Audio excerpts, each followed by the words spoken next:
Sorry for the cuts in videos. तो हम लोग कहाँ थे? हर्बर्ट सिमन बिहेवियरल अप्रोच में थे। ठीक है, तो इन्होंने हमने पहला पॉइंट देखा, पायनियर ऑफ बिहेवियर अप्रोच थे। नोबेल प्राइज़ मिला 1978 में मिला इनमें। क्यों मिला? एडमिनिस्ट्रेटिव बिहेवियर के लिए मिला। और इन्होंने अटैक किया था, किस पे किया था? क्लासिकल अप्रोच और वैल्यू फ्री साइंस पर अटैक किया था। बोला एडमिनिस्ट्रेशन इज डिसीजन मेकिंग, और इंसान एडमिनिस्ट्रेटिव मैन होता है, इकोनॉमिक मैन नहीं। तो इन लोगों ने क्लासिकल अप्रोच को चैलेंज किया। ठीक है, मतलब अब पब्लिक एडमिनिस्ट्रेशन को पॉलिटिक्स से अलग नहीं मान सकते। यहाँ पर ये कंक्लूजन आया बिहेवियरल अप्रोच में। अब फिर यहाँ पर क्या है?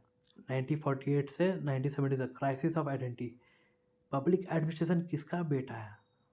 अरे बेटा, बाप बेटा, मतलब पब्लिक एडमिनिस्ट्रेशन किसके अंतर्गत आता है? बड़ा सवाल। पब्लिक एडमिनिस्ट्रेशन पॉलिटिकल साइंस का हिस्सा है या प्योर एडमिनिस्ट्रेशन की अलग डिसिप्लिन है? तो यहाँ पर जो ओरिजिनल क्रिटिकल थ्योरी यहाँ पर है, इसी दौर में पैदा हुआ ओरिजिनल क्रिटिकल थ्योरी। 1948 से लेकर 1970 में क्या हुआ? एशियन अफ्रीकन नेशन इंडिपेंडेंट हुए। ठीक है, उनके प्रॉब्लम अलग से, वेस्ट का पब्लिक एडमिनिस्ट्रेशन उन पर फिट नहीं हुआ। क्रिटिकल थ्योरी वेस्ट में डेवलप हुई। सब कुछ क्वेश्चन करो। बड़े डेवलपमेंट्स रट लो, मेंस में 15 मार्कर आते हैं।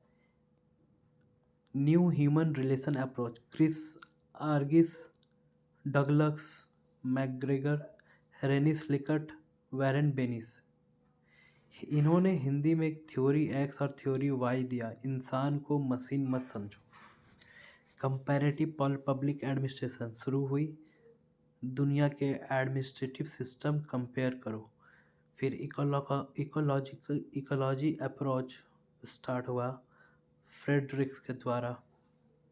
प्रशासन अपने माहौल से बनता है, प्रिज्मेटिक सोसाइटी दी। ये बताया इन्होंने फ्रेडरिक्स। एडमिनिस्ट्रेटिव डेवलपमेंट किसने दिया? रिक्स ने दिया। इन्होंने दिया डेवलपिंग कंट्री का एडमिनिस्ट्रेशन कैसे सुधारे, इन्होंने इनके बारे में बात की। न्यू पब्लिक एडमिनिस्ट्रेशन 1968 में जन्म लिया। Public choice approach Vincent.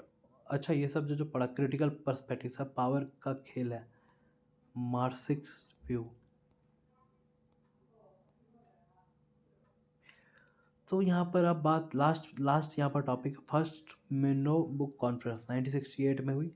NPA का बर्थ प्लेस क्या है? फोकस किस चीज़ पे है?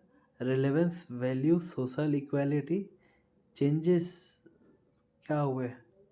या नारा क्लाइंट ओरिएंटेड, वैल्यू लेड इन, चेंज ओरिएंटेड एडमिनिस्ट्रेशन।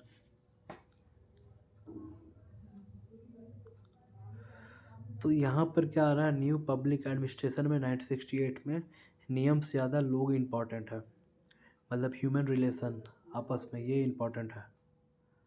तो यहाँ से हमने यहाँ तक समझा अभी तक।